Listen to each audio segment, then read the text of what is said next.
আলহামদুলিল্লাহ, সুম্মা আলহামদুলিল্লাহ। আমরা 2025 বর্ষকে বিদায় জানালাম। 2025 বর্ষে আমরা কি করেছি? মিনাল আমালা সালেহা, ভালো কাজের মধ্য থেকে, অমিনাল আমালা সাইয়্যা, আমিল মাআসি, মন্দ কাজ কি করেছি সেগুলো আমাদের একটু স্মরণ করে মুহাসাবা করা প্রয়োজন। আত্মসমালোচনা, আত্মশুদ্ধি প্রয়োজন আছে। তার মানে আমরা যদি কোনো ভালো কাজ করে থাকি, আল্লাহ সুবহানাহু ওয়া তাআলার শুকরিয়া জ্ঞাপন করব, আলহামদুলিল্লাহ বলবো আমরা। আর যদি আমরা কোনো অবশ্যই অপরাধ করেছি, অপরাধের সাথে আমরা জড়িত, ঘুম থেকে জাগ্রত হয়ে আবার ঘুমানো পর্যন্ত আমাদের ভুল ভ্রান্তি হয়েই থাকে, তার মধ্যে কিছু ভালো কাজ, আমালান সালেহা, ভালো কাজ, ওয়া আখার সাইয়্যা, আর কিছু মন্দ কাজ আমাদের দ্বারা হয়ে থাকে। তো ভালো কাজ যদি করে থাকি তাহলে আলহামদুলিল্লাহ, আর মন্দ কাজ যদি হয়ে থাকে, অবশ্যই হয়েছে, তো আমরা আস্তাগফিরুল্লাহ আল্লাযী লা ইলাহা ইল্লা হুয়াল হাইয়ুল কাইয়্যুম ওয়া আতুবু ইলাইহি। তার মানে হলো যে আমরা ইস্তেগফার করব, আল্লাহর কাছে তওবা ইস্তেগফার করব, ক্ষমা প্রার্থনা করব, আল্লাহর দিকে প্রত্যাবর্তন করব। তওবা ইস্তেগফার মানে আল্লাহর দিকে প্রত্যাবর্তন করা আর আল্লাহর কাছে ক্ষমা প্রার্থনা করা।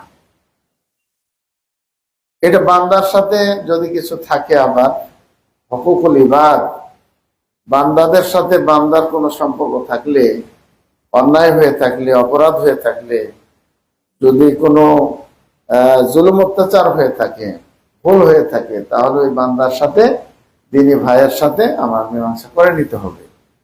মীমাংসা করলেই আল্লাহ সুবহানাহু ওয়া তাআলা আমাদেরকে ক্ষমা করবেন। যদি গুনাহ হয়ে থাকে, গুনাহগুলো আর যেন না হয় সেটার ব্যাপারে দৃঢ় প্রতিজ্ঞা থাকতে হবে। যে গুনাহটা করেছি আমরা সেটার ব্যাপারে অনুতপ্ত হতে হবে। আর কৃতকর্মে এটা স্বীকার করতে হবে যে আমি স্বীকার করছি, স্বীকার করে অনুতপ্ত হয়ে আর ভবিষ্যতে না করার ওয়াদা অঙ্গীকার আমাদের করতে হবে। 2025 এই বর্ষকে আমরা এভাবে বিদায় জানালাম।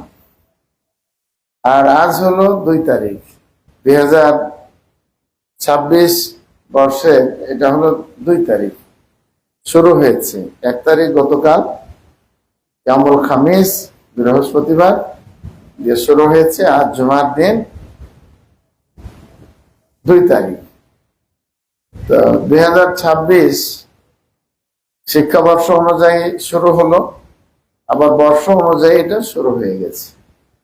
তার এই প্রথম খুতবা, এই 2026 সালের প্রথম খুতবায় আমরা এখন উপস্থিত হয়েছি। এই প্রথম খুতবাটাও যেন আমাদের এমন হয়, মুমতালে, পরিপূর্ণ হয় বিল খাইরে, কল্যাণে, ওয়াল বারাকাতে, বরকতে, ওয়াত তাআতে, আল্লাহ এবং তার রাসূলের আনুগত্যের মাধ্যমে। এই ধারা যেন আমাদের অব্যাহত থাকে যতদিন আমরা বেঁচে থাকব। এই ধারা আমাদেরকে অব্যাহত রাখতেই হবে, অন্যথায় আমরা সিরাতে মুস্তাকিম থেকে সরে যাব। সিরাতে মুস্তাকিম মানে কি? সিরাতাল্লাযীনা আন'আমতা আলাইহিম, যাদের উপর আল্লাহ তাআলা নিয়ামত দান করেছেন, নবী রাসূলগণ, সিদ্দিক, সত্যবাদীগণ, তারপরে সৎ লোক, সালেহীন, সৎ লোকগণ, তারপরে শুহাদা, শহীদগণ, তাদের উপর আল্লাহ নিয়ামত দান করেছেন। তাদের পথ আমাদের অনুসরণ করতে হবে। আমরা অনেক সময় বলি যে আমরা মুসলিম। মুসলিম তো সবাই বলতেছে। রাসূলুল্লাহ সাল্লাল্লাহু আলাইহি সাল্লাম বলেছেন যে অতীতের উম্মতেরা 72 দলে বিভক্ত হয়েছে, আমার উম্মত বিভক্ত হবে 73 দলে। 72 দলই জাহান্নামে চলে যাবে, আর একটি দল, একটি ফেরকা, একটি তয়েফা তারা জান্নাতি হবে। সাহাবায়ে কেরাম জিজ্ঞাসা করেছেন, মান হুম ইয়া রাসূলুল্লাহ, তারা কারা? রাসূলুল্লাহ সাল্লাল্লাহু আলাইহি সাল্লাম বলেছেন, মা আনা আলাইহি ওয়া আসহাবী, আমি এবং আমার সাহাবীগণ যেই পথের উপরে, যে মতের উপরে, যে মানহাজের উপরে, যে নীতির উপরে, মানহাজ মানে নীতি, যে নীতির উপরে প্রতিষ্ঠিত আছে তার উপর যারা থাকবে, তাকে ফলো করে যারা চলবে, তারাই হচ্ছে এই মুক্তিপ্রাপ্ত দল। আর তয়েফা আল মানসুরা, আর তয়েফা আল মানসুরা সাহায্যপ্রাপ্ত দল, আল ফিরকা আন নাজিয়া মুক্তিপ্রাপ্ত দল। এটা কিয়ামত পর্যন্ত থাকবে। লা তাজালু তায়েফাতুম মিন উম্মতি, আমার উম্মতের মধ্যে একটি দল অবিচলভাবে থাকবে, লা ইয়াদুরুহুম মান খাযালাহুম, কেউ তাদেরকে ক্ষতি করতে চাইলেও ক্ষতি করতে পারবে না, হাত্তা ইয়াতি আমরুল্লাহ, যতক্ষণ আল্লাহর নির্দেশ এসে পড়বে, তার মানে হাত্তা তাকুম সাআত, কিয়ামত পর্যন্ত এই দল থাকবে। সম্মানিত মুসল্লি ভাইয়েরা, ফেসবুক লাইভের মাধ্যমে আমাদের দিনী ভাইয়েরা, দেশ বিদেশ থেকে যারা আমাদের খুতবা শ্রবণ করছেন, আমরা এই বছরের শুরু প্রথম খুতবায় আমরা এই বিষয়টাই বলতেছি, আল্লাহর কাছে আবেদনও করছি যে আমাদের বিগত বছরগুলোতে যদি ভুল হয়ে থাকে, অবশ্যই ভুল হয়েছে, ভুল, অপরাধ, মাসি, পাপ কাজ, সেগুলো আল্লাহ তুমি আমাদেরকে ক্ষমা করে দাও, আমিন। এবং আমরা এই নতুন বছর যে পেয়েছি, এটাও একটা বড় নিয়ামত। আমরা যে পেয়েছি, আমরা এখনো যে জীবিত আছি, এই যে জীবিত থাকা অবস্থায় যেন আমরা সিরাতে মুস্তাকিমে থাকতে পারি, ফিরকা নাজিয়ার অন্তর্ভুক্ত হতে পারি, তায়েফাল মানসুরা এর অন্তর্ভুক্ত হতে পারি, সাহায্যপ্রাপ্ত মুক্তিপ্রাপ্ত দলের অন্তর্ভুক্ত হতে পারি, খাঁটি আহলুস সুন্নাহ ওয়াল জামাতের অন্তর্ভুক্ত যেন হতে পারি। খাঁটি এই জন্য বললাম যে এখন অনেক বেদাতি, মাইজ ভান্ডারি, তারা নিজেদেরকে কি বলতেছে? আহলে সুন্নাত ওয়াল জামাত বলতেছে। অথচ এই তয়েফা মানসুরা বা ইমাম আবু হানিফা রাহিমাহুল্লাহ বলেন, ইমাম মালিক রাহিমাহুল্লাহ বলেন, ইমাম শাফিঈ রাহিমাহুল্লাহ, আহমদ বিন হাম্বল রাহিমাহুল্লাহ, তারা তো আহলে সুন্নাত ওয়াল জামাতের ইমাম। তাদের নামে পরবর্তীতে অনেক কিছু প্রচলন ঘটানো হয়েছে, এটা পরে, তাদের এটা দায়ী না, তারা দায়ী না, তারা ভালো মানুষ ছিলেন। জাযাকুমুল্লাহ খায়রান, আমাদের পক্ষ থেকে আল্লাহ তাআলা তাদেরকে উত্তম জাযা দান করুন, আমিন। এই ক্ষেত্রে এই দলের অন্তর্ভুক্ত হয়ে যেন আমরা মৃত্যুবরণ করতে পারি, তার মানে হলো কোরআন এবং সুন্নাহ মানতে হবে আমাদেরকে, কোরআন এবং সুন্নাহ, আল কোরআনুল কারীম এবং রাসূলুল্লাহ সাল্লাল্লাহু আলাইহি সাল্লামের সুন্নাহকে ফলো করতে হবে। এখন অনেকেই আল কোরআনুল কারীম, রাসূলের সুন্নাহকে মানে, ফলো করে, আলহামদুলিল্লাহ। তবে আপনার এখানে মানা এবং আল কোরআনুল কারীমের অর্থ বুঝা, এটা হতে হবে আলা মানহাজ as-সাহাবা, সাহাবীরা যেভাবে আল কোরআনুল কারীম বুঝেছিলেন, ওয়া তাবেঈন, তাবেঈনরা যেভাবে বুঝেছিলেন, ওয়া আতবা'ত তাবেঈন, এবং যারা তাবেঈ ছিলেন তারা যেভাবে বুঝেছেন, যেভাবে ব্যাখ্যা করেছেন, যেভাবে তাফসীর করেছেন, যেভাবে অর্থ করেছেন, সেভাবে আমাদের বুঝতে হবে। অন্যদের মাঝে এবং আমাদের মাঝে যারা আমরা সহিহ আকীদা বলছি, আহলুল হাদিস বলছি নিজেদেরকে, আমরা নিজেদেরকে কোনো মাযহাবের সাথে সম্পৃক্ত করছি না। আমাদের মাঝে তাদের মাঝে এটুকু পার্থক্য আছে যে তারা আল কোরআনুল কারীমের ব্যাখ্যা, বিশ্লেষণ, তাফসীর তারা রায় অনুযায়ী করে থাকে, নিজের মতকে তারা প্রাধান্য দিয়ে থাকে। আমাদের যেটা আছে, আমাদের নিজের মত বলতে কিছু নাই।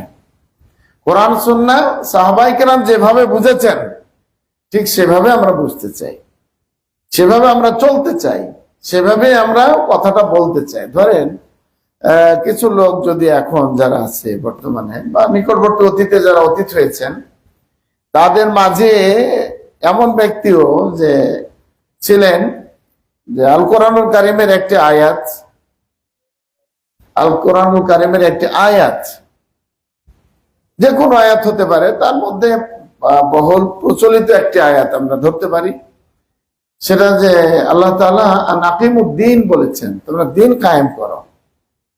এখন এই আকিমুদ্দিন, এই দিনের তাফসীরটা কি, ব্যাখ্যাটা কি? দিনের ব্যাখ্যাটা আমাদের কি? এই দিনের ব্যাখ্যা হলো আত-তাওহীদ, তোমরা তাওহীদ প্রতিষ্ঠা করো। এটা কে করেছেন? আব্দুল্লাহ ইবনে আব্বাস রাদিয়াল্লাহু আনহু বলেছেন। এই ব্যাখ্যা করেছেন আব্দুল্লাহ ইবনে আব্বাস রাদিয়াল্লাহু আনহু, যিনি রাইসুল মুফাসসিরিন, সাহাবায়ে কেরাম বা তার পরবর্তী যত মুফাসসিরিন নিজাম এসেছেন, মুফাসসিরিন কেরাম এসেছেন, তাদের মধ্যে তিনি সর্দার নেতা। তার জন্য আল্লাহ রাসূল সাল্লাল্লাহু আলাইহি ওয়াসাল্লাম স্বয়ং নিজে দোয়া করেছেন, আল্লাহুম্মা ফাক্কিহু ফিদ্দীন, আল্লাহুম্মা ফাক্কিহু ফিদ্দীন, আল্লাহ তুমি তাকে দিনের গভীর জ্ঞান দান করো, গভীর থেকে গভীর জ্ঞান দান করো। তার এই দোয়ার মাধ্যমে আল্লাহ সুবহানাহু ওয়া তাআলা তাকে গভীর জ্ঞান দান করেছিলেন। সরাসরি রাসূলুল্লাহ সাল্লাল্লাহু আলাইহি ওয়াসাল্লাম থেকে তিনি শিখেছেন।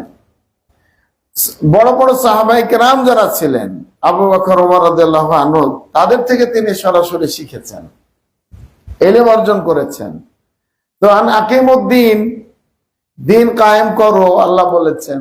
দিন এর অর্থ আব্দুল্লাহ ইবনে আব্বাস রাদিয়াল্লাহু আনহু বললেন যে তাওহীদ প্রতিষ্ঠা করো, কারণ তাওহীদ নিয়ে নবী রাসূলদেরকে কি করা হয়েছে? প্রেরণ করা হয়েছে। এই তাফসীর করেছেন আব্দুল্লাহ ইবনে আব্বাস রাদিয়াল্লাহু আনহু। কিন্তু আমাদের মাঝে যদি কেউ তাফসীর করি এমন, এইটার ব্যাখ্যা যদি এমন করি যে না, এটা হলো এই সরকার কায়েম করো, হাকিমিয়া, সরকার কায়েম করে। আচ্ছা দেখেন, তাওহীদের কথা আব্দুল্লাহ ইবনে আব্বাস রাদিয়াল্লাহু আনহু বললেন, আর আমাদের বা নিকটবর্তী অতীতে কেউ বললেন যে এটা সরকার কায়েম করো। এখন তো দুইটা দুই রকম হয়ে গেল, কোথা থেকে নিতে হবে? আমরা যেটা ফলো করছি সেটা হলো আব্দুল্লাহ ইবনে আব্বাস রাদিয়াল্লাহু আনহু যেটা বলেছেন, তাফসীরের কিতাবে যেটা লেখা আছে, সেটা আমরা কি করব? নেব। আর যেটা পরবর্তীতে, যেটা সালাফে সালেহিনেরা বলেন নাই, বরং তাদের বিপরীত অবস্থান নিয়েছেন, এটাকে আমরা বাদ দিব। এই হলো আমাদের এবং অন্যদের মাঝে পার্থক্য। এভাবে অনেকগুলো আয়াত আছে, অনেক শব্দ আছে, অনেক ব্যাখ্যা বিশ্লেষণ আছে, যেখানে আমাদের এবং তাদের মাঝে কি আছে? পার্থক্য আছে। সম্মানিত দ্বীনী ভাইয়েরা, এই যে পার্থক্য আছে, এই পার্থক্যগুলো জানতে হবে না? জানতে হবে তো। তাই আমাদের মসজিদ কর্তৃপক্ষের সাথে আমার যেটা পরামর্শ হয়েছে, যে বছরের যেহেতু শুরু, প্রথম খুতবা, এখান থেকে আমাদের ছোট্ট মনি যারা আছে, ছাত্র ছাত্রী, ছেলে মেয়ে, শিক্ষার্থী, তাদেরকে আমরা ভর্তি করব। এক একজন এক এক স্বপ্ন নিয়ে আমরা সামনে বাড়বো। তা আমাদের স্বপ্নটা কি হওয়া দরকার? আমাদের ভবিষ্যৎ পরিকল্পনাটা কি হওয়া প্রয়োজন? সে প্রয়োজনটা আজকে আমরা সংক্ষিপ্ত ভাবে তুলে ধরার চেষ্টা করবো ইনশাআল্লাহ। আহমিয়াতু তাআল্লুম আদ-দ্বীন, দিন শিক্ষার গুরুত্ব,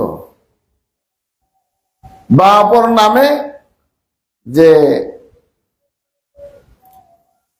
দ্বীনি তালিম, দ্বীনি শিক্ষা অর্জন করার এর গুরুত্ব সম্পর্কে আমরা কথা বলব। আমি আপনাদেরকে ভূমিকাতে বললাম, মুকদ্দমাতে বললাম যে আমাদের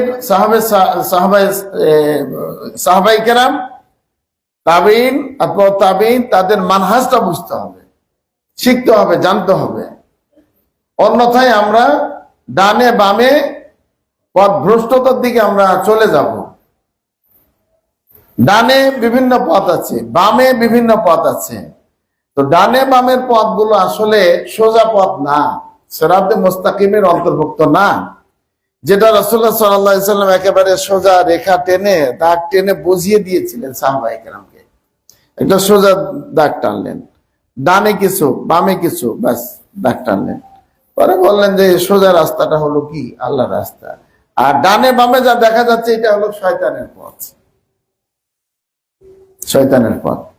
তো ওই মানহাজটা আমাদের বোঝার জন্য দিনই জ্ঞান দরকার, দিনই জ্ঞান দরকার। যাদের বয়স এখন ধরেন 20 থেকে উপরে, 40, 50, 60, 70, 35, 45, 55, তারা আলহামদুলিল্লাহ সালাত আদায় করছেন, কোরআন তেলাওয়াত করতেছেন, অনেক ভালো কাজ করতেছেন আলহামদুলিল্লাহ। তাদের মাঝে কিছু আলেমও আছে যারা কোরআন হাদিসে সরাসরি জ্ঞান অর্জন করেছেন শিক্ষকের মাধ্যমে বা বিভিন্ন কিতাব পুস্তকের মাধ্যমে জ্ঞান অর্জন করেছেন। আবার অনেকে এমন আছেন যারা এই ধরনের জ্ঞান অর্জন আনুষ্ঠানিক বা প্রাতিষ্ঠানিক জ্ঞান অর্জন করেননি, তবে জানেন কিছু। কোথা থেকে জানেন? মক্তব থেকে জানেন। মক্তব থেকে অনেকে যারা বয়স্ক এখন আপনারা আছেন, বেশিরভাগ লোক আপনারা শিখেছেন মক্তব থেকে, ফুরকানিয়া থেকে শিখেছেন। আমাদের এই উম্মাতে মুসলিম উম্মার একটা বিশেষ বৈশিষ্ট্য দ্বীনের উপরে থাকার, সেটা হলো কি, সন্তান যখন ভূমিষ্ঠ হলো একটা সুন্দর নাম রাখলেন, আকিকা করলেন, তারপরে ধাপে ধাপে ধাপে ধাপে মাতৃ আদরে ছেলে বাচ্চা মেয়ে বাচ্চা বড় হচ্ছে। বড় হতে গিয়ে রাসূলুল্লাহ সাল্লাল্লাহু আলাইহি সাল্লাম এর শিক্ষা অনুযায়ী আমাদের বাচ্চাদেরকে তালিম দিতে হবে। তালিম দেওয়ার, শিক্ষা দেওয়ার ব্যাপারে আমরা বিশেষ করে ওই হাদিসটাকে সামনে রাখি যে মুরু আওলাদাকুম বিসসালাহ, তোমরা তোমাদের ছেলে মেয়ে বাচ্চাদেরকে সন্তানাদিকে কি করো? সালাতের নির্দেশ দাও। সালাতের নির্দেশের কথা আল্লাহ রাসূল সাল্লাল্লাহু আলাইহি সাল্লাম বলেছেন ওয়াহুম আবনাউ সাবঈ সিনিন, যখন তাদের বয়স হবে 7 বছর। দেখুন 7 বছর বাচ্চা, 7 বছর বয়সের ছেলে অথবা মেয়ে, তাদেরকে সালাতের কথা আল্লাহ রাসূল সাল্লাল্লাহু আলাইহি সাল্লাম বলেছেন। এর অর্থ কি? যে এর আগেই আপনাকে আমাদের ছেলে মেয়েদেরকে সালাত শিক্ষা দিতে হবে, সালাত শিক্ষা দিতে হবে, সালাতের সংশ্লিষ্ট মাসলা মাসাইল শর্ত আদি শিখাতে হবে। এই জন্য আমাদের বর্তমান শিক্ষা ব্যবস্থায় আলহামদুলিল্লাহ তুম্বা আলহামদুলিল্লাহ এই 4 বছরের বাচ্চা, 4.5 বছরের বাচ্চাদেরকে পেলে শ্রেণীতে ভর্তি করা হয়। আলহামদুলিল্লাহ মাদ্রাসাতুল মদিনা, যেটা আমাদের এই যে সার্দি সম্মিলিত মদিনা জামে মসজিদ ও মাদ্রাসা কমপ্লেক্স মাদ্রাসাতুল মদিনা প্রতিষ্ঠিত হয়েছে আলহামদুলিল্লাহ। একেবারে পেলে থেকে নিয়ে বাড়তে বাড়তে বাড়তে এখন 6ষ্ঠ শ্রেণী, এই 2026 সালের 6ষ্ঠ শ্রেণীর ক্লাস মানে এখন খোলা হচ্ছে আলহামদুলিল্লাহ। যারা গত বছর 5ম শ্রেণীতে ছিল তাদেরকে এখন 6ষ্ঠ শ্রেণীতে পাঠদান পড়ানো হবে। তো ছোট্ট মনে যে পেলে শ্রেণীর বাচ্চা যে আছে 4.5 বছর, এই 4.5 বছর বাচ্চা এরা পেলে শ্রেণী পড়লো, নার্সারি শ্রেণী পড়লো, 1ম শ্রেণী পড়লো, 2য় শ্রেণী পড়লো, 3য় শ্রেণী পড়লো, 4র্থ শ্রেণী পড়লো।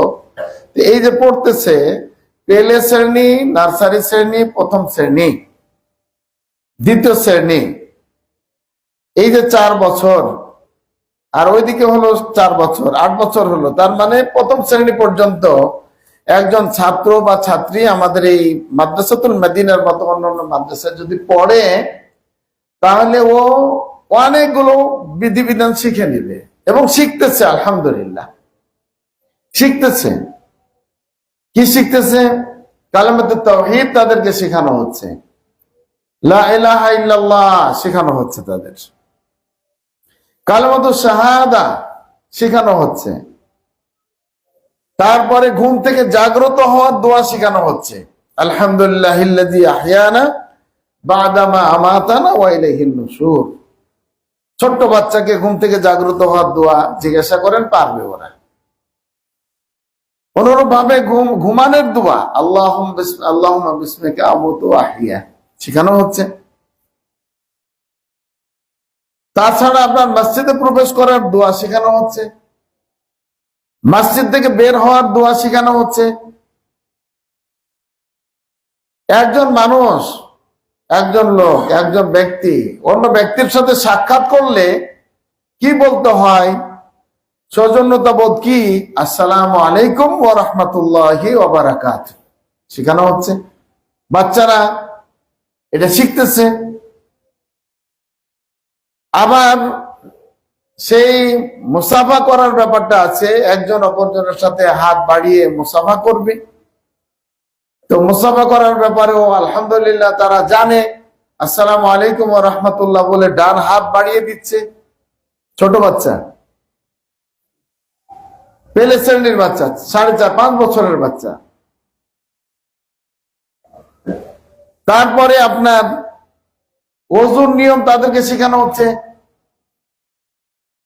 অনেক ব্যক্তি আমাদের এখন আছে যে বয়স হয়ে গেছে কিন্তু ওযু করতে জানে না, শরম লজ্জায় আর শিখতেও চায় না। কার কাছে বলবে, বলতেও পারছে না। আমাদের ছোট্ট মনিরা যারা এই যে মাদ্রাসাতুল মাদিনায় পড়ে বা অন্য এই জাতীয় মাদ্রাসাগুলোতে পড়ে, তারা আলহামদুলিল্লাহ এটা জানে। ওযুর শুরুতে কি বলতে হয়? বিসমিল্লাহ। নিয়ত করলো, নিয়ত আবার মুখে উচ্চারণ করতে হয় না, এখানে জানতেছে। মুখে উচ্চারণ করে নিয়ত করা সেটা বিদআত। এটা রাসূল করেন নাই, সাহাবায়ে কিরাম করেন নাই, তাবেঈনরা করেন নাই, আইম্মায়ে মুজতাহিদ করেন নাই, অতএব এটা বিদআত। শেষ। তারা এটা জানতেছে। ওযু করার পদ্ধতি তারা জানতেছে। শিক্ষকরা একেবারে যত্ন সহকারে, শিক্ষক শিক্ষিকারা তারা শিখাচ্ছেন, কর্তৃপক্ষ সেটা গুরুত্ব দিচ্ছেন। ওযুর শেষে যে দোয়া পড়তে হয় সে দোয়াটাও জানে। আশহাদু আল্লা ইলাহা ইল্লাল্লাহু ওয়াহদাহু লা শারীকা লাহু ওয়া আশহাদু আন্না মুহাম্মাদান আবদুহু ওয়া রাসূলুহু। আল্লাহুম্মা জাআলনি মিন, এইটা একটা দোয়া। আল্লাহুম্মা জাআলনি মিনাত তাওয়াবিনা ওয়া জাআলনি মিনাল মুতাতাহহিরিন দোয়া শিখতেছে। তারা দৈনন্দিন এই যে টয়লেটে যাওয়ার পর পদ্ধতি শিখতেছে, জানতেছে। টয়লেটে যেতে হলে কোন দোয়া পড়তে হয়? বিসমিল্লাহ। আল্লাহুম্মা ইন্নী আউযু বিকা মিনাল খুবুসি ওয়াল খাবাইস শিখতেছে। আবার টয়লেট থেকে বের হওয়ার দোয়াটাও শিখতেছে সুন্দরভাবে। গুফরানাক পড়ে দিল। খাবার খাওয়ার নিয়ম, খানা খেতে হবে, খাবার গ্রহণ করতে হবে, পানীয় পান করতে হবে, সে নিয়মও তারা জানে। তারা ডান হাতে আন-নবী সাল্লাল্লাহু আলাইহি ওয়াসাল্লাম, রাসূলুল্লাহ সাল্লাল্লাহু আলাইহি ওয়াসাল্লামের শিক্ষা যে পান করা, আল-আকলু পান করা, ওয়াশরব কি বলে আল-আকলু খাওয়া, তারপর খাবার গ্রহণ করা, ওয়াশরব পানীয় পান করা, ওয়াল আখযু কাউকে কোনো কিছু দেয়া এবং কিছু নেয়া, ওয়াল আতা কিছু দেয়া এবং কিছু নেয়া। কানা বিল ইয়ামিন, রাসূলুল্লাহ সাল্লাল্লাহু আলাইহি ওয়াসাল্লাম ডান হাতে সেটা করতেন। ডান হাতে করতেন, খাবার খেতেন ডান হাতে, পান করতেন ডান হাতে। তারপরে কাউকে কোনো কিছু দেওয়ার হলে দিতেন। মোবাইল ফোনটা, এখন তো মোবাইল বেশি হয়েছে, এই জন্য মোবাইল দেয়া ডান হাতে দিবে।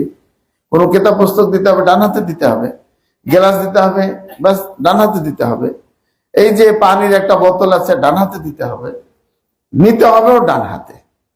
এই শিক্ষাটা আমাদের বাচ্চাদেরকে দেওয়া হচ্ছে আলহামদুলিল্লাহ। তাহলে রাসূলুল্লাহ সাল্লাল্লাহু আলাইহি সাল্লাম 7 বছরের বাচ্চাদেরকে সালাতের কথা বললেন। আর এই সালাত শিক্ষাটা আপনার করতে হবে। সালাত এই সালাত আদায় করার আগেই, পূর্বে এটা কি করতে হবে, শিখতে হবে। এই শিক্ষাটা বর্তমানে মাদ্রাসাগুলোতে দেওয়া হচ্ছে আলহামদুলিল্লাহ।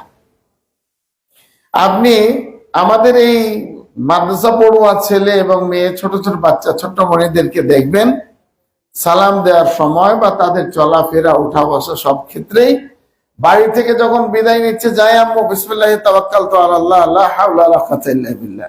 আবার বাড়িতে যখন প্রবেশ করছে বিসমিল্লাহি ওয়ালাজনা বিসমিল্লাহি খরাজনা ওয়া আলাল্লাহি রাব্বিনা তাওয়াক্কালনা, বাস দোয়া পড়তেছে, আব্বু আম্মুর সম্মান করতেছে, রব্বির হামহুমা কামা রাব্বায়ানি সগীরা পড়তেছে। আর একটু বড় হলে দেখবেন যে জানাজার সালাত আদায় করতে পারতেছে আলহামদুলিল্লাহ। 7 বছর 8 বছরের বাচ্চারা জানাজার সালাতে ইমামতি করতে পারে। এটা আবার হানাফি মাযহাবে একটা মাসালা আছে যে প্রাপ্তবয়স্ক না হলে তাদের ইমামতি কি মাকরুহ বলে। প্রাপ্তবয়স্ক সাবালক না হইলে তাদের ইমামতি চলে না, এটা হানাফি মাযহাবে একটা মাসালা লেখা আছে ফিকহের কিতাবে। কিন্তু রাসূলুল্লাহ সাল্লাল্লাহু আলাইহি সাল্লামের সাহাবীদের মধ্যে আমর ইবনে সালামা রাদিয়াল্লাহু আনহু তিনি 7 বছর বয়সে তার কওমের তার ওই মহল্লাবাসীর ইমামতি করেছেন, 7 বছর বয়সে। অথচ আমাদের বর্তমান সমাজে অনেক মসজিদে, আমাদের এই মসজিদে না, এই মসজিদে ছোট বাচ্চারাও কি করবে, ইমামতি করবে, আমরা সালাত আদায় করতে পারবো, কোনো সমস্যা নাই। প্রশিক্ষণের জন্য ইমামতিতে দেওয়া যেতেও পারে, ইমামতি করলে কোনো মাকরুহ না এটা। কিন্তু হানাফি মাযহাবের নিয়মে অপ্রাপ্তবয়স্ক হলে তাদের ইমামতি মাকরুহ এটা। হ্যাঁ, তো যাই হোক, এই বাচ্চারা আমাদের জানাজার সালাতেও ইমামতি করতে পারে। তারা জানে যে জানাজার সালাতে প্রথম তাকবীরের পরে সূরাতুল ফাতিহা পড়তে হয়, সানা পড়তে হয় না। তারা জানে, আমাদের বাচ্চাদেরকে শেখানো হয়। কারণ সালাতুল জানাজায় সানা পড়ার কোনো দলিল নাই। প্রথম তাকবীরের পরে সানা পড়ার কোনো দলিল নাই। 4 ইমামের মধ্যে 3 ইমামই এটা নাকচ করে দিয়েছেন। শুধু ইমাম আবু হানিফা রাহিমাহুল্লাহর পক্ষ থেকে এটা বর্ণনা, সত্য মিথ্যা জানি না, যে ইমাম আবু হানিফা রাহিমাহুল্লাহ বলেছেন না তার দিকে এটা লিখে নিসবত করে দেওয়া হয়েছে, এটা জানা নাই, কারণ এটা তাহকিক করা হয়নি। এই হিসেবে আমাদের বাচ্চারা কিন্তু সেটা জানে। দ্বিতীয় তাকবীরে দোয়া ইব্রাহিম, দুরূদ ইব্রাহিম পড়ে, জানে আমাদের বাচ্চারা। তারপরে মাইয়েতের জন্য দোয়া, নিজের উপস্থিত ভাই বন্ধু যারা আছে, মহিলা পুরুষ ছোট বড় সবার জন্য দোয়া, এই তো। তারপরে সালাম, এগুলো আমাদের বাচ্চাদেরকে শেখানো হয়। তো সম্মানিত দ্বীনি ভাইয়েরা, আমাদের বাচ্চাদেরকে শুধু এগুলোই না, বড়দের সম্মান করতে রাসূলুল্লাহ সাল্লাল্লাহু আলাইহি ওয়াসাল্লামের সুন্নাহ বলা হয়। বড়দের সম্মান করতে হবে, ছোটদের প্রতি কি থাকতে হবে, সদয় হতে হবে, স্নেহ করতে হবে, সেটাও বলা হয়। বিশেষ করে বাবা মা পিতা মাতার জন্য দোয়া, মাশহুর দোয়া, রব্বি রহমহুমা কামা রব্বায়ানি সগীরা পড়ানো হয়, শিখে তারা। তা আমি যেটা বলতে চাচ্ছিলাম যে এই যে শিক্ষা, আপনি ভালো এবং মন্দটা যাচাই করবেন কিভাবে? জ্ঞানের মাধ্যমে। আর কোন জ্ঞান এটা? দ্বীনি জ্ঞান। দ্বীনি জ্ঞান এর অর্থ হলো যে জ্ঞানের মাধ্যমে, যে ইলমের মাধ্যমে আল্লাহর পরিচয় পাওয়া যায়, রাসূলুল্লাহ সাল্লাল্লাহু আলাইহি সাল্লামের পরিচিতি পাওয়া যায়, তারপরে নিজের করণীয় বর্জনীয়, মামুরাত ও মানহিয়াত, কোনটি করতে হবে কোনটি করা যাবে না, কোনটি নির্দেশ আছে কোনটি নিষেধ আছে, যে জ্ঞানের মাধ্যমে ওয়াকিফাল হওয়া যাবে, জানা যাবে, সেই জ্ঞানকেই দ্বীনি জ্ঞান বলা হয়। সুবহানাল্লাহ। মানুষ এখন বর্তমানে জ্ঞান অর্জন করছে।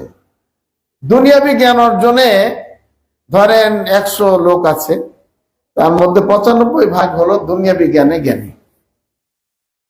দুনিয়া চলতে হলে বা দুনিয়াতে চলতে হলে আপনাকে কি দুনিয়াবি জ্ঞান প্রয়োজন আছে।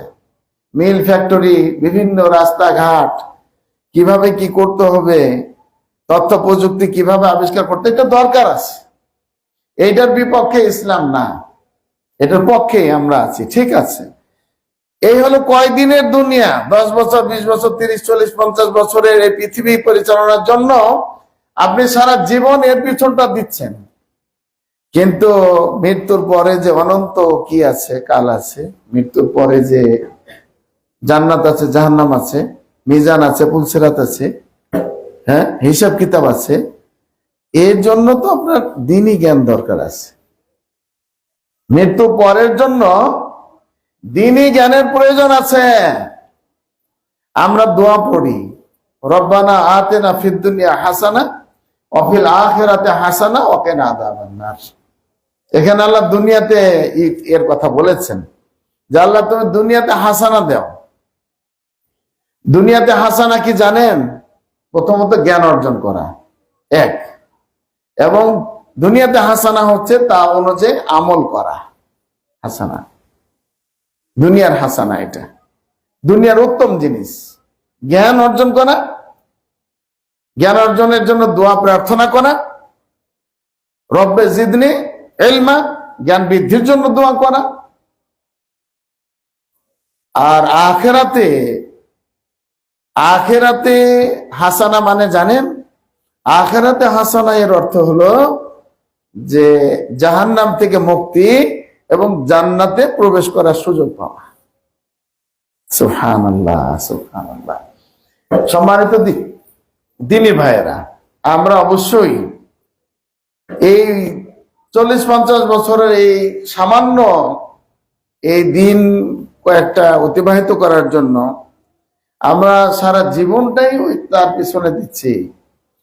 আর এই জীবনটা শেষ হওয়ার পরে যে অনন্তকাল যে আমাকে পাড়ি দিতে হবে, আল্লাহর কাছে যেতে হবে। মা রব্বুকা মা দীনুকা ওমান নবিয়ুকা, তোমার রব কে, তোমার দিন কি, তোমার নবী কি? হ্যাঁ, সুবহানাল্লাহ। এটার জন্য আমরা কোনো ভাবছি না। আপনারা না, আপনারা তো ভেবেছেন, তাই তো আলহামদুলিল্লাহ মাদ্রাসা তুল আল মাদিনা প্রতিষ্ঠা করেছেন। একদিন ধাপে ধাপে ধাপে দেখতে পাওয়া যাবে যে এই মাদ্রাসা দাওরা হাদিস পর্যন্ত পৌঁছে গেছে। এখান থেকে ছাত্র ছাত্রীরা পড়ালেখা করে দেশ বিদেশে, মক্কা মদিনা সহ বিভিন্ন দেশে তারা ছড়িয়ে পড়বে, দেখবেন ইনশাআল্লাহ। সেটা আপনাদের জন্য সদকে জারিয়া হবে, সদকে জারিয়া হবে। আমি আপনাদেরকে আহ্বান জানাবো, এই নতুন যে শিক্ষাবর্ষ শুরু হতে যাচ্ছে, শুরু হয়েছে ইতিমধ্যে আলহামদুলিল্লাহ, কার্যক্রম শুরু হয়েছে, শ্রেণীকক্ষে পাঠদান শুরু হয়ে যাবে ইনশাআল্লাহ। এই বর্ষে আপনাদের ছেলে এবং মেয়েদেরকে মাদ্রাসায় পড়াবেন। মাদ্রাসায় বর্তমানে পড়ালে আপনি ইঞ্জিনিয়ার ডাক্তার করতে পারবেন না তা কিন্তু না, পারবেন। একটা মাসালা আপনাদেরকে বলি আমি, সেটা হলো যে শরীয়তের জ্ঞান, দ্বীনি জ্ঞান। দ্বীনি জ্ঞান বলতে আমরা শুধু কি বুঝি? কোরআন হাদিসের জ্ঞান, এটাই আমরা বুঝি। কিন্তু আপনাকে একটা জিনিস বুঝতে হবে, সেটা হলো কি, যে দ্বীনি জ্ঞান এর অর্থ হলো কোরআনের জ্ঞান, ঠিক আছে। তারপরে দ্বিতীয় স্তরে সুন্নাহর জ্ঞান, ঠিক আছে। তারপরে যেটা হলো আল ফিকহ, ফিকহের জ্ঞান। ফিকহ এর অর্থ হলো যে কোরআন এবং সুন্নাহকে সমন্বয় করে একটা আপনার দলিল ভিত্তিক সমাধান প্রদান করা, ফিকহের জ্ঞান। ফিকহের জ্ঞান এটা 3 নম্বরে অর্জন করতে হবে ছাত্রদের। 4 নম্বরে হলো ইলমুত তিব, এই যে চিকিৎসা বিদ্যা, এটা কিন্তু দ্বীনি বিদ্যা, একটা চিকিৎসা বিদ্যা। চিকিৎসা বিদ্যা আল্লাহ রাসূল সাল্লাল্লাহু আলাইহি সাল্লাম চিকিৎসার ব্যাপারে বলেছেন, তিনি নিজে চিকিৎসা করেছেন। সহিহ বুখারী সহ বিভিন্ন কিতাবে চিকিৎসা বিদ্যা নিয়ে আলোচনা আছে। একজন মানুষের পেট খারাপ হয়ে গেল, পাতলা পায়খানা, তো রাসূলুল্লাহ সাল্লাল্লাহু আলাইহি সাল্লাম বললেন যে তোমার ভাইকে তুমি ওই আসাল পান করো, আসাল মানে মধু, মধু খাওয়াও। খাওয়াইছি, ওখানে পাতলা পায়খানা আরো বাড়ছে, আরো ডায়রিয়া বেড়ে গেছে। আসছে পরে বললেন যে এই ঘটনা, আবারও খাওয়াও। খাওয়াইছে, বাড়ছে, আবার বৃদ্ধি পাইছে, পেটের পাতলা মানে ভালো তো হবে দূরের কথা, আরো বাড়ছে। তো পরে বললেন যে লোকটা এসে যে আরো তো বাড়ছে, সমস্যা হইতেছে, মধু খাওয়ায় তো কি হচ্ছে না, উপকারটা খুব বেশি বোঝা যাচ্ছে না, বরং ক্ষতির দিকে যাচ্ছে। রাসূলুল্লাহ সাল্লাল্লাহু আলাইহি সাল্লাম বললেন যে তোমার ভাইয়ের পেটের মধ্যে সমস্যা আছে, এই সমস্যার জন্য আল্লাহর কালাম যে আসাল ফিহি শিফাউল লিন্নাস, আল্লাহ বলেছেন যে এই মধু পান করলে, মধু খেলে এর মধ্যে আছে আরোগ্য। তোমার ভাইয়ের পেটের মধ্যে সমস্যা আছে, তুমি এটা আবারও পান করাও। আবার খাওয়াইছে, পান করাইছে, আপনার মধু ভালো হয়ে গেছে, আলহামদুলিল্লাহ সুস্থ হয়ে গেছে। তো দেখেন, তাহলে চিকিৎসার কথা এখানে আছে। আপনার রাসূলুল্লাহ সাল্লাল্লাহু আলাইহি সাল্লাম বলেছেন যে আল হুম্মা মিন ফাইহা জাহান্নাম, এই যে জ্বর, মানুষের শরীরের তাপমাত্রা বেড়ে যায়, জ্বর আক্রান্ত হয়, এই জ্বরটা হচ্ছে জাহান্নামেরই একটা অংশ, তাপের একটা অংশ, তাপমাত্রা বেড়ে যায়। ফাবরিদুহা বিল মা, এই তাপমাত্রাকে, জ্বর কমানোর জন্য তোমরা পানি ঢালো, তার মাথায় পানি ঢালো, তাকে গোসল করো, শরীরটা মুছাইয়া দাও, পানি ঢালো। এখন ডাক্তাররা কি বলে? মাথা ধুয়ে দিতে বলে, শরীরটা মুছে দিতে বলে। তো রাসূলুল্লাহ সাল্লাল্লাহু আলাইহি ওয়াসাল্লাম কি করেছেন? চিকিৎসা করেছেন। বর্তমান থেরাপি যে নিচ্ছে, থেরাপি আলকাই, আজ থেকে 20, 30, 50 বছর আগেই তো আপনার ওই যে সেক গরম করে পরে কি করত, সেক দিত। এটাই তো তথ্য প্রযুক্তির মাধ্যমে এখন এই যে থেরাপি নিচ্ছে। এই থেরাপির চিকিৎসা তো আল্লাহ রাসূল সাল্লাল্লাহু আলাইহি ওয়াসাল্লাম করে গেছেন। হ্যাঁ, আর সবচেয়ে এই যে মাশহুর যেটা চিকিৎসা, সেটা হলো যে আপনার এই যে কালো জিরা। কালো জিরা এটা বৃদ্ধ এই যে থেকে হয়তো বাঁচাতে পারবে না, মৃত্যু থেকে বাঁচাতে পারবে না, এই কয়েকটা রোগ, দু একটা রোগ ছাড়া সব রোগের আরোগ্য আছে তার ভিতরে, কালো জিরার মধ্যে আছে। বর্তমানে বলতেছে এটা, চিকিৎসা বিদ্যাও এটা বলতেছে। তো এভাবে আপনার কোরআন হাদিসের জ্ঞান, ফিকহের জ্ঞান, আর সাথে আপনার ইলমুত তিব, চিকিৎসা বিদ্যা, এটাও কিন্তু কোরআন হাদিসের জ্ঞানের অন্তর্ভুক্ত। এটাকে বের করার কোনো অপশনই নাই। এরপরে আপনার আছে ইলমুল হান্দাসা, প্রকৌশলী, এই যে ইঞ্জিনিয়ারিং, যেটা বর্তমান যত এই যে পৃথিবীর উন্নয়ন হচ্ছে, ইঞ্জিনিয়ার, এই জ্ঞানের কথাও তো কোরআন হাদিসে আছে। তো প্রথমে কোরআন হাদিসের জ্ঞান অর্জন করতে হবে,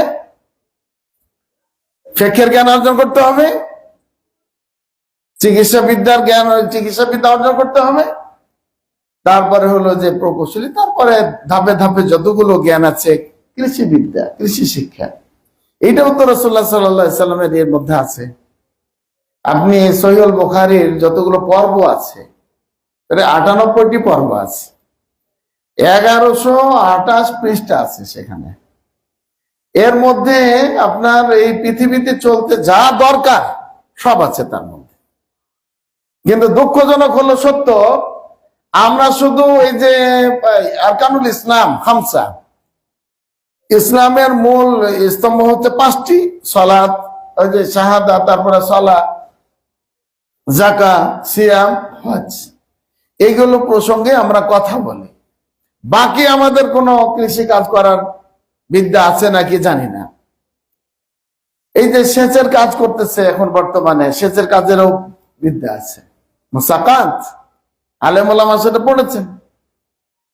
চাষাবাদের বিদ্যা আছে, চাষাবাদ কিভাবে করতে হবে। ইজারাত, এই যে বাড়ি ভাড়া দিচ্ছেন আপনি, জায়গা বর্গায় দিচ্ছেন, ভাড়া দিচ্ছেন, বর্গা দিচ্ছেন, সব আছে। ক্রয় বিক্রয়, আল বইউ, কিতাবুল বইউ, ক্রয় বিক্রয় সব আছে, বিবাহ বন্ধনে আবদ্ধ সব আছে। সুবহানাল্লাহ।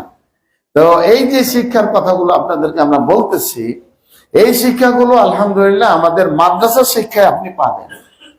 বর্তমানে যতগুলো বিশ্ববিদ্যালয়ে আছে, বেশিরভাগ বিশ্ববিদ্যালয় বিভিন্ন এতে কিন্তু যারা পাবলিক পরীক্ষা হয়, এই পরীক্ষাগুলোতে বেশিরভাগ ছাত্র ছাত্রী হলো মাদ্রাসা পড়ুয়া। প্রথম স্থান যারাই অর্জন করতেছে তারা মাদ্রাসা পড়ুয়া, আলহামদুলিল্লাহ। এক সময় মাদ্রাসাগুলোতে বাংলা পড়ানো হতো না, ইংরেজি পড়ানো হতো না, গণিত পড়ানো হতো না, বিজ্ঞান তথ্য প্রযুক্তি পড়ানো হতো না। এখন আলহামদুলিল্লাহ সব আছে, সবই আছে। তাহলে একজন ছাত্র এক ভাষা জানে, আর একজন ছাত্র 2 ভাষা জানে, অবশ্যই 2 ভাষা জানেওয়ালা ছাত্র ছাত্রী ভালো। আবার আর একজন ছাত্র 2 ভাষা জানে, আর একজনে 3 ভাষা জানে। তাহলে যে 3 ভাষা জানে সে অবশ্যই ভালো 2 ভাষা জানেওয়ালার চাইতে। এই যে মাদ্রাসাগুলোতে আমাদের নবিয়ানা শিক্ষা দেওয়া হয়, রসুলগণের শিক্ষায় শিক্ষিত করা হয়, কোরআন সুন্নাহর জ্ঞানে জ্ঞানী করা হয়, এখানে আলহামদুলিল্লাহ দেখবেন যে স্কুল, জেনারেল স্কুল যেগুলো আছে, সাধারণভাবে স্কুল যে আছে সেখানে তো আপনার বাংলা আছে আর ইংরেজি আছে, অন্য কোনো আমল আখলাক আকীদা কিচ্ছু শেখানো হয় না, বরং উল্টাটা শেখানো হয়, অসামাজিক কাজের ব্যাপারে অভ্যস্ত করা হয়। আর আমাদের মাদ্রাসাতে কি বাংলা আছে, ইংরেজি আছে, আর আপনার আরবি আছে, যে জ্ঞান অর্জন করা ফরজ। তালাবুল ইলমি ফরিদাতুন আলা কুল্লি মুসলিম, প্রতিটি মুসলিম নর নারীকে ছোট বড়কে জ্ঞান অর্জন করতেই হবে, দ্বীনি জ্ঞান। সেটা তো আমাদের এখানে আছে। আপনার ছেলেকে কোরআন পড়াতে হবে, কোরআন পড়াতে পারবেন এখানে। আপনার ছেলেকে মেয়েকে হাদিস পড়াতে হবে, এখানে পাবেন। আকীদা পড়াতে হবে, পাবেন। যত আমল আখলাক সম্পৃক্ত মানুষের দুনিয়াতে থাকার জন্য যা যা প্রয়োজন সব এখন মাদ্রাসাগুলোতে কি আছে, শিক্ষা আছে আলহামদুলিল্লাহ।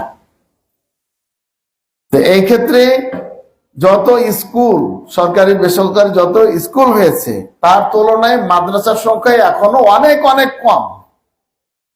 মাদ্রাসার সংখ্যা বাড়াতে হবে আরো।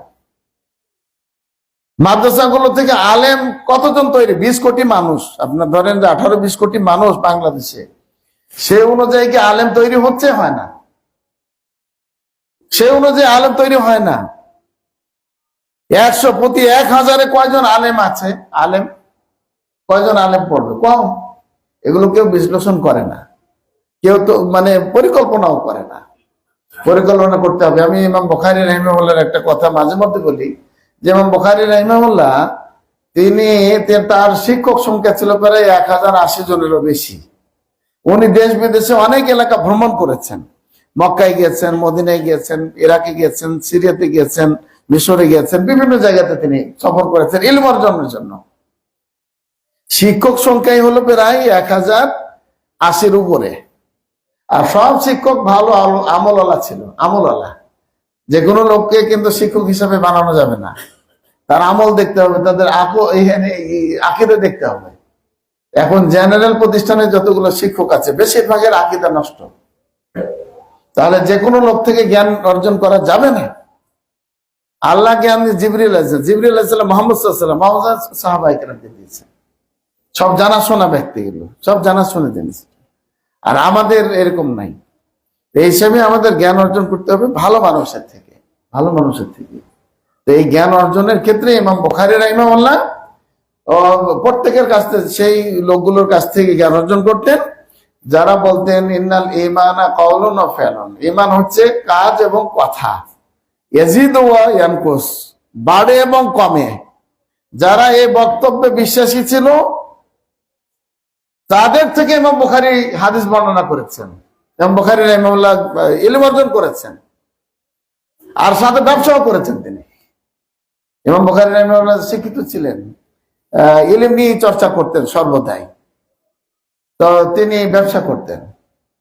প্রতি মাসে তার ইনকাম হতো 500 দিরহাম। তখনকার যুগে ওই রূপা মুদ্রাকে কি বলা হয়? দিরহাম বলা হয়। আর দিনার বলা হয় স্বর্ণ মুদ্রাকে। তো এই এই দিরহাম, এই রূপ মুদ্রা, এটা অর্জন করতে 500 দিরহাম তার প্রতি মাসে উপার্জন হতো। ব্যবসায়ী লভ্যাংশ ছিল তার। পুরো টাকাটাই তিনি ইলম অর্জনের ক্ষেত্রে ব্যয় করতেন। সুবহানাল্লাহ। এখন তো আমাদের অভিভাবকেরা মাদ্রাসা পড়তে কত টাকা বেতন, যেখানে বেতন নাই সেখানে ভর্তি করে গিয়া একটু টাকা পয়সা নেই, এত টাকা দিতে পারবো। দেখেন, এই মাদ্রাসার 100, 200, 500 টাকা ও দিতে পারে না, আর হাজার হাজার টাকা অন্যদিকে ব্যয় করতেছে। ইমাম বুখারী রাহিমাহুল্লাহ তিনি কি করতেন? তিনি পুরো টাকাটাই ইলম অর্জনের ক্ষেত্রে কি করেছেন? ব্যয় করেছেন। সুবহানাল্লাহ। এই জন্য আপনার জীবনের যদি তালিকা থাকে, অনেক প্রয়োজন, প্রতিদিন তালিকা আমার আপনার আছে, প্রয়োজনের তালিকা আছে, গোস্ত লাগবে, মাছ লাগবে, ডিম লাগবে, এইরকম তালিকা 10টা, 15টা, 20টা তালিকা আছে। সেখানে আপনার খাতা কলমও লাগতে পারে, রাবার লাগতে পারে, টুপি লাগতে পারে, স্কুল ব্যাগ, মাদ্রাসা ব্যাগ লাগতে পারে, তাহলে 1 নাম্বার তালিকাতে পড়বে আপনার কি? শিক্ষার খাত। শিক্ষার খাত টাকাটা আগে রেখে নেবেন, মাদ্রাসার টাকাটা আগে রাখবেন, তারপরে আপনি অন্য জায়গাতে ব্যয় করবেন। তা তো করে না। 2 মাস 3 মাস 4 মাস বাকি, তারপর পরীক্ষা না দিতে দিলে বাস নিয়ে যাবো, বাস নিজের ছেলে নিয়ে চলে যাবো। এই হলো আমাদের অভিভাবকদের চরিত্র। না, এটা করা যাবে না। ইমাম বুখারী রাহিমাহুল্লাহ তিনি প্রতি বছর, এই যে বুখারী লিখেছেন 16 বছর বয়স, 16 বছর বয়স যখন তার বুখারী লেখা শুরু হয়ে গেল, সহিহ বুখারী আল কোরআনুল কারীমের কিতাবে, পরে যে কিতাবের মুসলিম উম্মার নিকটে মর্যাদা, সেই কিতাবটা 16 বছর বয়স যখন তার, তখন লেখা শুরু করছেন। দীর্ঘ 16 বছর তিনি লিখেছেন। 33 বছর বয়স থেকে নিয়ে 63 বছর বয়স পর্যন্ত উনি প্রতি বছর এই 30 বছর বুখারী পড়িয়েছেন। নিজে যে কিতাব লিখেছেন এই কিতাবটা ছাত্রদেরকে পড়িয়েছেন। তা আমি বলতে চাচ্ছিলাম যে প্রতি বছর তিনি 3000 ছাত্রকে বুখারী পড়াতেন। সুবহানাল্লাহ, 3000। আমাদের মাদ্রাসাগুলোতে কয়জন? 5 জন, 10 জন, 7 জন, 20 জন করে ফারেক হইতেছে, আলেম হইতেছে। ইমাম বুখারী রাহিমাহুল্লাহ সারা বিশ্বে ছড়িয়ে দিয়েছেন তিনি। তার এই 30 বছর এই পাঠদানের সময়ে 90,000-এরও বেশি ছাত্র তিনি তৈরি করে সারা পৃথিবীতে ছড়িয়ে দিয়েছে। সুবহানাল্লাহ। ছড়াতে হবে না? শুধু নারায়ণগঞ্জে থাকবে নাকি? সারা বিশ্বে আপনার এই মাদ্রাসাতুল মদিনার এই ছাত্ররা কি হবে? দক্ষ শিক্ষক মন্ডলী আছেন বর্তমানে, যুবক। এখানে যে শিক্ষক সব যুবক, আলহামদুলিল্লাহ। যুবকেরা বয়স্কদের চাইতে অনেক বেশি কাজ করতে পারে যুবকেরা, এবং তথ্য প্রযুক্তি বর্তমান সময় সম্পর্কে তারা ওয়াকিবহাল। আজ থেকে যেমন অনেক সময় মুরব্বী শিক্ষক খুঁজে, আমি এটার বিপরীত। মুরব্বী শিক্ষক 1-2 জন থাকলেও হলো, বয়সের কিছু অভিজ্ঞতা দরকার আছে, ঠিক আছে, কিন্তু বেশিরভাগ শিক্ষক শিক্ষিকা নিতে হবে আপনার কি যুবক যুবতী। তাহলে ওরা দৌড়াইয়া কি করতে পারবে? স্রোতের গতিতে তারা কাজ করতে পারবে, বিদ্যুতের গতিতে তারা কাজ করতে পারবে। আর বয়স্ক হলে হাতে ব্যথা, পায়ে ব্যথা, যাচ্ছি যাবো, বাড়িতে প্রয়োজন, স্ত্রীর প্রয়োজন, ছেলের প্রয়োজন, নানান ঝামেলা। এই জন্য ভাইয়েরা আমার, বর্তমান স্বভাব এই যে মাদ্রাসাতুল মদিনা সহ যত মাদ্রাসা আমরা দেখতেছি, আলহামদুলিল্লাহ শিক্ষক স্টাফ ভালো আছে। তো সম্মানিত দিনী ভাইয়েরা, আপনাদের কাছে এতগুলো কথার অর্থ হলো কোরআনের জ্ঞান অর্জন করবেন। নবী রাসূল, এই যে মুসা আলাইহিস সালামকে আল্লাহ বলছেন যে যাও জ্ঞান অর্জন করে আসো। খাজির আলাইহিস সালাম আছে, খিজির নবী, খিজির কথা বলে না, যাও খাজির আলাইহিস সালামের কাছ থেকে জ্ঞান অর্জন করে আসো। মুসা আলাইহিস সালামকে আল্লাহ পাঠিয়ে দিয়েছে, যাও জ্ঞান অর্জন করতে হবে। সাহাবায়ে কেরাম সফর করেছেন, পড়েছেন। এখন বর্তমান তথ্য প্রযুক্তির এই সময়ে মাদ্রাসা শিক্ষার মানের ব্যাপারে আরো চিন্তা করা দরকার। এবং এখানে মাদ্রাসা থেকেই যেন, সৌদি আরবের শিক্ষা ব্যবস্থা আছে দেখেন, একবারে ইন্টার পর্যন্ত, আলেম পর্যন্ত সব এক ব্যবস্থা, একই রকম। আর আমাদের বাংলাদেশে কত প্রকার শিক্ষা ব্যবস্থা যে আছে, এর মানে কোনো মনে হয় তালিকা করলে শেষ হবে না। যতটা প্রতিষ্ঠান তত কোয়ালিটির, একটার সাথে আর একটা কি নাই, মিল নাই। সৌদি আরবে আপনি মক্কায় প্রশ্ন করলে, একটা প্রশ্ন করলাম আমরা একটা বিষয়ে, অধ্যাপক মোবারক আলী স্যার রাহিমাহুল্লাহ ছিলেন, মক্কাতে প্রশ্ন করলাম একটা মাসালার ব্যাপারে। তো মক্কাতে উত্তর দিলেন যে বড় ওস্তাদ। আবার এই প্রশ্নটা মদিনাতে করলাম, আবার মদিনাতে একই উত্তর। বলেন আলহামদুলিল্লাহ, একই উত্তর।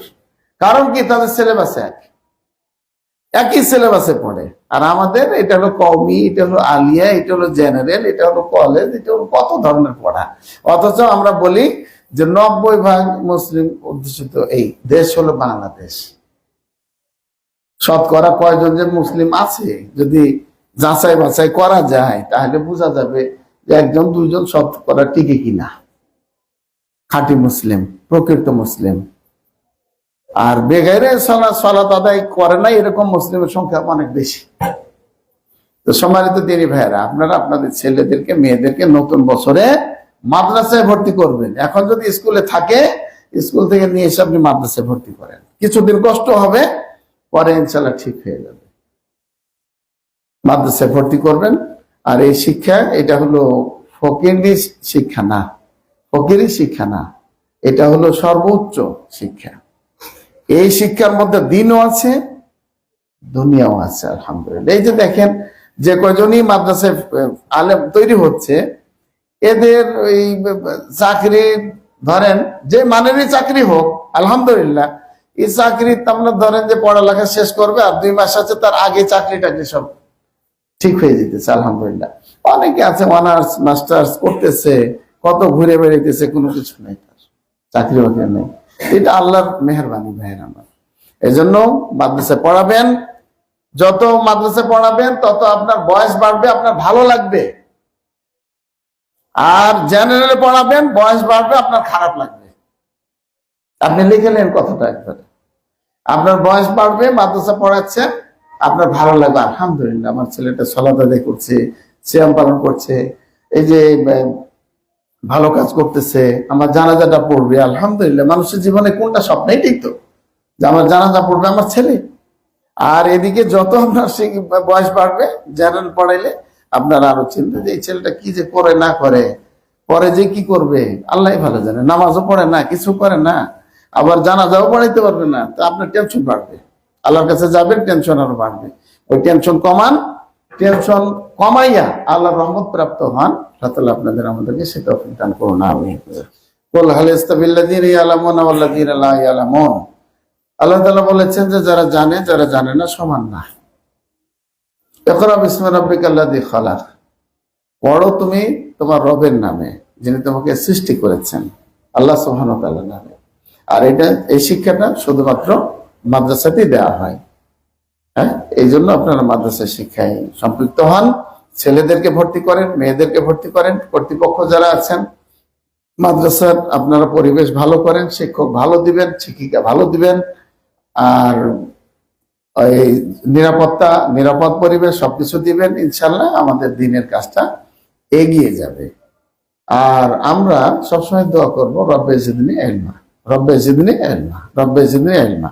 সকালবেলা 5 ওয়াক্ত সালাতের পরে আমরা পড়ি না, আল্লাহুম্মা ইন্নী আসআলুকা ইলমান নাফিআন ওয়া রিজকান তাইয়্যিবান ওয়া আমালান মুতাকাব্বালা।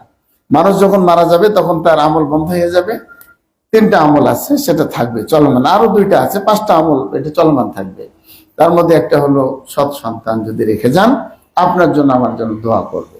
তো এটা ছোট থেকে যদি আপনি করেন, যেভাবে করবেন ওভাবে তৈরি হবে।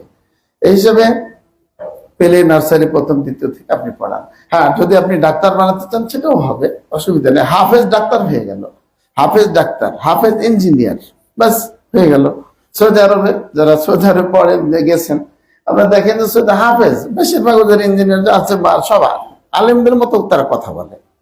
এই হিসেবে আপনারা দেশটাকে ওভাবে ভাবেন, এক সিলেবাসে যেন চলে আসে আমাদের বাংলাদেশটা যেন এক সিলেবাসে চলে আসে, পড়ানো হয়। আল্লাহ তাআলা সে তৌফিক দান করুন, আমিন। আর আমাদের ছেলে সন্তান, মেয়ে সন্তান সহ আমাদেরকে এই ফিতনার এই জমানায়, ফিতনার এই সময় যেন আমরা দিনের উপরে থাকতে পারি, অটল থাকতে পারি। আল্লাহ তাআলা আমাদেরকে সে তৌফিক দান করুন, আমিন।